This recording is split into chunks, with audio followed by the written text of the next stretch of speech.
Hey everybody, it's Kathy. How are ya? How you doing? I'm doing great. Thanks for asking.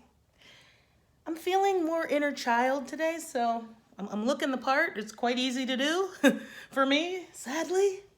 But I'm here, and often my hair looks like this every day. It was just a mess. I didn't know what to do. I started to braid it, and I was like, you know what? We're talking about inner child still. Well, inner child will always be a part of everything. So just so that you know, from this point forward, I did want to do a quick video. Hopefully it'll be quick. Again, like folks are joining, and I want to get a sense of what people want to get out of this group, because I will tell you what it's kind of turning into. It's turning into a place where you can get information on how to do shadow work, find out what it is, why we do it, and how to do it. Some people already know how to do it. You've been incorporating it into your life. And for those folks, you know, you might get a new interesting tidbit, or you can have some words of wisdom to share with folks, which would be wonderful. I've been doing shadow work for 4 years now. And really, if I were to count my time like focused on bettering myself, it would be years and years beyond that. But I mean, really, on the things that I'm teaching right now and trying to work through myself, it's been 4 years. So kind of started right after that 2016 election. Anywho, guys, I wanted to talk about, really get back on why we're doing this. And why we do shadow work isn't to, in my opinion, embrace our shadows. And I kind of have an issue with that word embrace, because I'm like, yes and no. So we can talk about that another time. But doing this shadow work is ultimately leading you to self-love, like true unconditional self-love, which almost sounds, if you're down in the depths of darkness, where we've all been, we come in and out of those states, guys. It's not like you live up here now and you're like, oh, I'll never see darkness anywhere. It's not like that. We live in a world with light and dark. And I'm not talking about angelic people and demonic people. Like, we don't have to go to those extremes. You can go, whether or not you can believe somebody's an angel or demon, wonderful, good for you.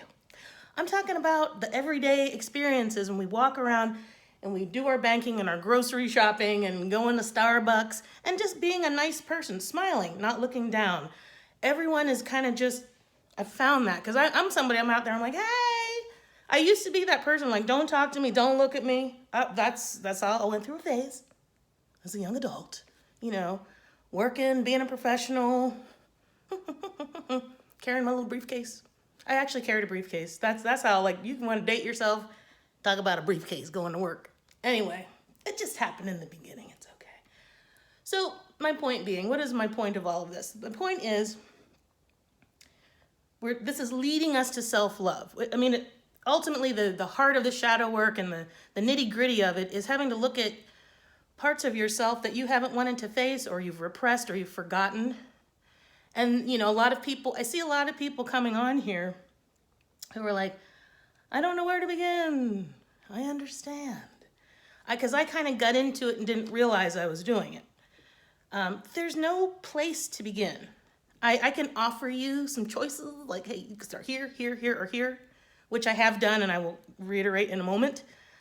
But it's about it's about kind of finding yourself. That sounds a little hippie-ish. But it's about discovering who you are, how you tick. You know yourself, I think, on a surface level. You know all your good qualities. It's about those things that you don't want people to know. What would somebody be shocked if they heard, like, about your past?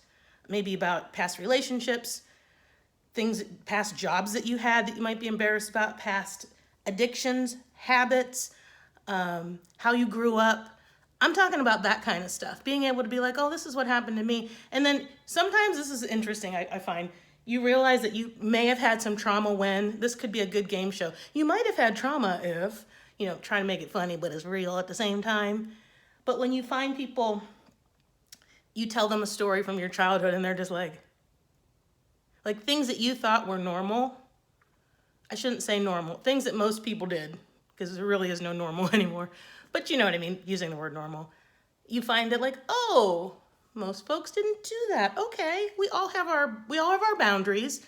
Maybe most people's is kind of over here, my family was way over there. So it changes how you interact in life with everybody. So back to the inner child. That inner child, we've talked about this it's wounded in some way by your caregivers. They call it an attachment wound, excuse me. In my book, Becoming an Empath, where we talk about these wounds, for myself, and this was just through my own, I didn't go on Google trying to figure out, what do you call a wound? This was just through my own analysis of what I had gone through in my shadow work. I boiled mine down to abuse and abandonment. Like those were the big issues. And I was like, it's kind of like abuse and abandonment are very large categories that you could put a lot of things under. So to me, that's what you could bring it up to that level and say pretty much everyone has some sort of trauma. We have to also, maybe we're using the word too loosely, but everybody has those things that has happened to them, especially in their childhood, that you just couldn't process. And then we have the things that are passed on from our caregivers. And then we also have society. So like once we get the caregiver wound, and then you have society's conditioning kind of reinforcing certain things. And what I found is that when it creates a pattern, and that's what it's important to do. I would say, like right now, if you want to focus on something, focus on your inner child. Start thinking about childhood, whatever it needs for you need to do to think about you as a little kid, the little kid you. I'm sure many of you know like certain wounds, and again, like they come up when you're talking about your childhood. I tend to recall like either wonderful memories or memories that are kind of weird. They're not painful, but they're weird. And I'm like, oh, that was probably a trauma because I remember it. For example, I remember the first time I was called the N-word. It was one of the very few times to my face that someone ever called me that, and I was 10 years old. I'll never forget it. I'll never forget the kid. I've never revealed his name, although some people may know his name. It doesn't matter at this point. It does not. But to understand that those kind of things, and that's more like we were talking about that collective shadow. That's one of those ones where you're like, I already got enough dealing with stuff at home, coming to school, and then having kids act ignorant because things were passed down to them from their parents. That's a whole other thing that we'll definitely just keep coming back to these things. So that's the cool thing about looking at your inner child and that initial wound. Like, what is it? What did it produce out of you? Again, I think these wounds, the traumatic ones, and I guess you can't really define traumatic. The severity, it just depends on the person, the situation, or whatever. But I find that the behavior tends to go either introverted or extroverted. Like you either become an introvert or an extrovert. Then you get that whole codependent narcissist in all your relationships. Take a look at that one. That's a good template. That's you can see that repeated in other relationships, not just your own. But it's really about looking at this, looking at your own self. You can start by like, oh yeah, look at so-and-so in a codependent narcissistic relationship. Look at that. And auntie and uncle so-and-so. Grandpa and grandma. You start thinking about your family too. And then finally you get it back down to yourself, and then you can start to see, oh, that was from, being neglected as a child. I'm trying to think of something. Like, let me try to give an example from my childhood. My mom was a young mother. She had me when she was 20. So she had, I'm sure she cannot remember because I can barely remember after I had a baby or hormonal. It's weird. It's just like a weird state of mind. So she wasn't trying to get pregnant and yet got pregnant and had me. And I never at least consciously thought about, I was never really wanted. I never looked at it that way, but I had that feeling because my dad was never around. So I had the father wound of not feeling wanted or loved or, that turns into, over time, not feeling worthy, self-esteem issues, that kind of thing. That's what you got to get to, folks. And I hope you're getting there. What's happening? I know this is kind of everyone's getting into shadow work. I hope, you can follow whoever you want. I know there have been people posting their little businesses in here, which I'm on the fence about what to do because I'm not an expert. However, I am an expert because I've been doing this work. I can see how it's changed my life. I can see how it's done certain things. You're not going to do this shadow work and become a millionaire. Oh, my pen just broke. Maybe that was a sign. So I'm not going to promise that your life is going to change. Actually, your life will change if you do the work, you have pure intentions, and you put in and you take the steps to do it. It will. But it's really up to you. That's the thing. It's up to you. It's up to you to find the tools. I'm trying to put some out there. I'm working on a class that should be done soon. I want it to be, I created a class called Becoming an Empath, but I took really the principles of that course because it's really not about empathy. Well, it is, but it's not about this label that you want. Like, I want to see if I'm an empath. Let me read this book. It's not that. It's a higher thing. It's more encompassing of people. And it's about us being able to heal these hurts so that we can be better people. We can be more mature. We can handle stuff. We don't have to act like children. So it's really important once you start healing your inner child and like facing those moments or those realizations where you're like, oh, wow. Or maybe like your mom or dad or somebody tells you something like, oh, yeah, your mom. Like my mom told me she used to go to, I don't know where she was going, somewhere to party. I'm like, I don't know where it was. It was like Western Pennsylvania somewhere. Because that's where she had gone to college. So she had friends there and I guess partied there. And she would just take me with, like she got pregnant when she was in college. And I would just go and she's like, I don't know who I left you with. So I'm like, oh, that's comforting. Thank you. She was 20. And then you realize, like, once you're like my age, you're like, oh my God, she was a baby having a baby. But you don't feel that way when you're actually 20. Anyway, so I've had a lot of things to think on. And then how do we heal that inner child, guys? By the first thing, of course, is facing the inner child. A lot of us feel ashamed or embarrassed, guilty, feelings of confusion when you think of your childhood and you're like, I don't want to go there. I don't want to go there. I've moved beyond that. If you've moved beyond it, you should be able to talk about it. Like without going into a panic, shouldn't be ashamed to talk about it. Now, you don't have to talk about it, but I really think you should face it within yourself because there's a clearing away that can happen where it no longer gives you that little inside. It just is it was an experience. It made you who you are. You're grateful. And, you've forgiven yourself for in any way that whatever was happening may have held you back in some way because you weren't being you. Things like that, guys. That's what shadow work is awesome for. So anyway, get in touch with that inner child. Do things that are fun for yourself. And by all means, everybody, because this work is so heavy, you have to, you can't do it every day. That's why I'm like, I don't want to be relentless with my posts, but when I get passionate about something, I have to put it out there. Give yourself grace, which means be gentle with yourself. Be patient. You might run into a memory or a realization that you were a shitty person, that you did some bad stuff, and it wasn't cool, and you hurt people. You got to forgive yourself. You have to. And then you forgive other people. And then the people that hurt you, you got to do the same thing. You got to forgive the other person and yourself. So those are some things to think about and work on. This stuff is deep. It's deep. We have to laugh and be silly because it's too deep. How to heal it. Meditation. If you're into meditation, please meditate. Take some time every day. Maybe in the morning, same time. Start with 10 minutes, start with whatever, a minute. Don't pressure yourself, but you got to move forward. And that's one of those, I want to reference that meme I had put out in the group. It said feminine and masculine qualities. And I put it out there and I was like, maybe I shouldn't have done that. That's kind of delving into my personal deep beliefs about who we are, why we're here.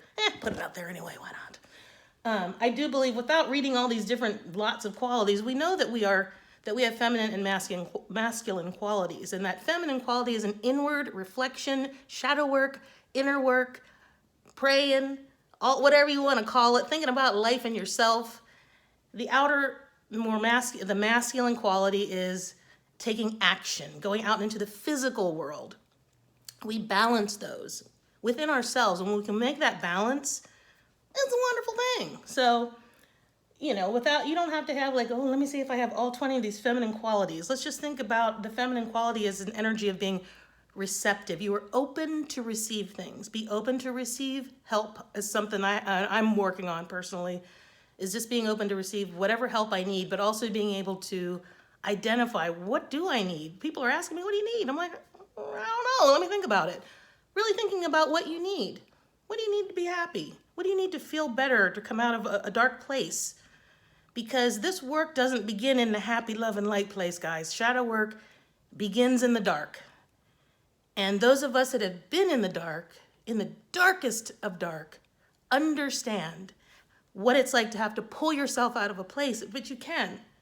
You can do it, and you have to recognize when, you know what, I'm doing this, but I still need some help. Energy workers, like Reiki, that EMT tapping stuff. A lot of therapists now use stuff where they hook you up to stuff and whatever. I'm like, whatever it takes, guys. Multi-pronged approach. Whatever it takes to release your body, release from your body and your mind and your spirit, everything. That pain. Because sometimes I think some people, there's just certain things like maybe you just can't get to it. You can't face it on your own. It's too much. You have to know when to ask for help. I'm putting as much stuff out there as I can on what the things that I used and things that I did for my own personal shadow work. But you may find your own way. You know, like some things may work and some things may not. I do hope that you find something. So that's really all I came on to say. Also, writing a letter to yourself, like to the little you, and doing visualization. I prefer visualization. Like just sit there, meditate. Any kind of scenario you want to imagine. I like to imagine me like traveling in time, coming in a spaceship. You know, I'm into sci-fi. I make it very detailed. Anyway, we won't go there. And just talking to that little girl and telling her whatever needs to be said, like whatever that healing needs to be. And then trying to understand, explaining to her that it's okay, you know, you didn't know. And then the adult me having to understand, like you formed a solid, like a real belief about yourself and your view of the world based on I won't say misinformation, but you know, you didn't even really understand what was happening. And now that you can see what's happening, you're like, maybe that was the wrong reaction that turned into a coping mechanism that affected every single one of my relationships. Yeah. Shadow work is awesome. So I would love to hear your awesome shadow work stories or things that you would like to hear more about. Again, we're going through tough times. Please feel free to reach out to me. You can send me a private message, or what is it called now? Direct message, DM. I'm like, what's DM? We used to call it PM like 10 years ago. I can't keep up with the acronyms, guys. I can't. I try to with my daughter. But again, it's a tough time. And like, if you're finding that you can't get out of this place, you can't stop feeling lonely, you can't stop feeling, darkness isn't just feeling mean and angry and wanting to like kill people. Darkness is sadness. It's a depression that you can't get out of. It's a feeling of hopelessness. I have had those feelings. Okay, guys, we all have. We have to start admitting that we all have these kind of feelings. It's normal. It's okay to have them. It's not okay to hold on to them. You're not the feeling. You're so much more than that feeling. You know, let's let the feeling go. Let's let the yucky stuff go. We don't have to prove that we are alive and able to feel through this pain. So it's another part of this is being able to step away from your pain. A lot of people define their whole lives by their pain and their suffering and their struggle. You don't have to do that. I choose not to. So choose not to, and you can be just like me. I'm just kidding. I'm going to make you guys laugh or click away. Shadow work. Woohoo! I will talk to you guys soon, and thanks for listening. Have a great day. Bye-bye.